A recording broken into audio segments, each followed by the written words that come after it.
आज चारों तरफ घर में सिर्फ खुशियां ही खुशियां थी। सभी लोग दिल खोलकर बिटिया रानी को बधाइयां दे रहे थे। माँ बार बार अपनी बिटिया रानी की नजर उतार रही थी। आखिर घर में खुशी का माहौल क्यों ना हो। आज कोमल की बैंक में जॉब लगी थी। सभी उसको और परिवार को बधाइयां दे रहे थे। बचपन में निमोनिया होने की वजह से और कुछ डॉक्टर की गलती से वह पोलियो ग्रस्त हो गई थी। कोमल बहुत इलाज के बाद भी वह ठीक न हो पाई थी। वो दिखने में बहुत ही सुंदर थी। जो भी उसको देखता वो देखता ही रह जाता। फिर उसके पैरों को देख सहानुभूति दिखाता। लेकिन अपने माता पिता व भाई के प्यार व सहयोग से उसने अपने अपाहिजपन को जीत लिया था। आज वह अपने हर कदम को एक दृढ़ विश्वास के साथ बढ़ाते हुए आगे बढ़ रही थी। वह अपने कई हुनर में माहिर थी।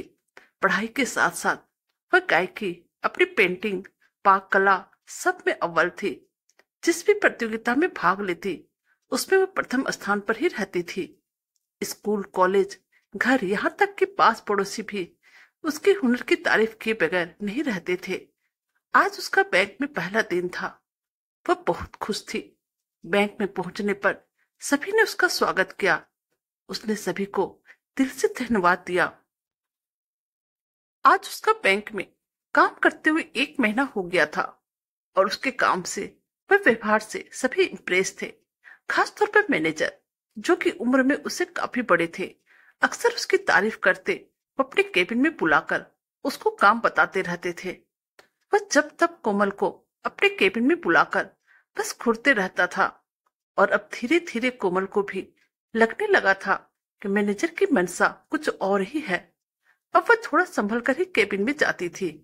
वह अगर कुछ और बातें करता तो वह बहुत काम ही कहकर बाहर निकल जाती थी। वह अब घबराने भी लगी थी। एक दिन सहयोगी मित्र पवन को उसने अपने मन की सारी बातें बता दी थी कि मैनेजर किस तरह से उसका फायदा उठाने की कोशिश कर रहा है।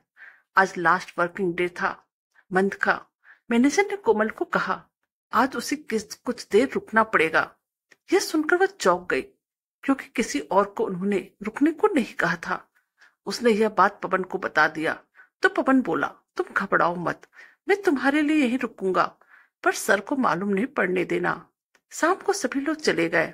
बस मैनेजर और कोमल ही रह गए थे। अब मैनेजर ने कोमल को अपने केबिन में बुलाया और उसको कुछ काम बताकर खुद बाहर चला गया। इसी बीच पवन इस तरह से अंदर आया कि वह सीसीटीवी कैमरे की नजर से बचा रहे। वह जगह देख अलमीरा के पीछे छुप गया था। थोड़ी देर बाद मैनेजर अंदर आया। वह धीरे से केबिन का दरवाजा बंद कर दिया और कैमरे का स्विच भी बंद धीरे से कर दिया। वह भी इस तरह कि कोमल को पता न चले। पर कोमल पहले से ही सचेत थी। उसने अपने बैसाखी को कसकर पकड़ लिया था। अब मैनेजर उसके निकट आकर उसके कंधे पर हाथ रख उसको दबाया ही था। वो खड़ी हो गई। वो अपने बैसाखी से उनको कमर पर दे मारी। वह संभल पाता उसके पहले एक बार और वार किया और चिल्लाकर बोली, सर, मैं अपाहिज जरूर हूं पर लाचार नहीं। बचपन से ही मुझको मेरे माता पिता ने मुसीबत से लड़ना सिखाया है। आपने मुझे अपाहिज व कमजोर मानकर बहुत बड़ी गलती की है। इसी बीच पवन, जो छुपकर मोबाइल पर वीडियो बना चुका था, वह भी निकल आया। उसने ताली बजाकर कोमल को दाद दी। इसी बीच केबिन के बाहर दस्तक हुई तो कोमल ने दरवाजा खोला तो उसके सारे कलीग वहां मौजूद थे और साथ में सर का परिवार भी था। सभी उसको घृणा भरी नजरों से देख रहे थे और मैनेजर साहब शर्मिंदगी से सिर झुकाकर सबके बीच खड़े थे। आज कोमल ने साबित कर दिया था वो बहुत समझदार व साहसी है। उसके ऑफिस के सभी साथियों ने ताली बजाकर और दिल खोलकर उसका तारीफ किया और बताया कि पवन ने सुबह ही सबको अपना प्लान बता दिया था, जिससे कि मैनेजर की करतूत को सबको पता चल सके। और उनके परिवार को भी पार्टी के बहाने फोन पर बुला लिया था कि उनकी आंखें भी खुल जाए। मैनेजर साहब ने सबके सामने कान पकड़कर माफी मांगी और कसम खाई कि भविष्य में कभी भी ऐसा किसी और मजबूर लड़की के साथ नहीं करेगा। कोमल ने उनको माफ कर दिया। रात बहुत हो गई थी। सभी लोग घर जाने लगे। पवन बोला, कोमल, चलो मैं तुमको घर छोड़ देता हूँ। कोमल कुछ नहीं बोली और बाइक पर बैठ गई। घर पहुंचकर पवन को बोली, धन्यवाद पवन, आज तुम्हारे साथ के कारण मैं इतनी हिम्मत कर पाई। आओ कॉफी पीकर जाना, मैं अपने मम्मी पापा व भाई से भी तुमको मिलवा देती हूँ। नहीं कोमल, आज नहीं, फिर कभी, कल छुट्टी है, मुझको कुछ जरूरी काम भी है, कहकर वह बाय बोलकर चला गया। कोमल जब घर के अंदर पहुंची तो उसकी मम्मी बोली, बेटा आज बहुत देर हो गई। क्या बहुत काम था? हम लोगों को बहुत चिंता हो रही थी, हम अभी दीपू को बैंक ही भेजने वाले थे।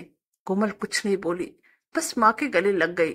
वह नहीं चाहती थी उस घटना का पता उनको चले, वह उसके प्रति हमेशा चिंतित रहे। वह बोली, माँ मैं बहुत थक गई हूँ और बहुत जोरों की भूख लगी है, मैं हाथ मुंह धोकर आती हूँ, आप जल्द से खाना लगा दो।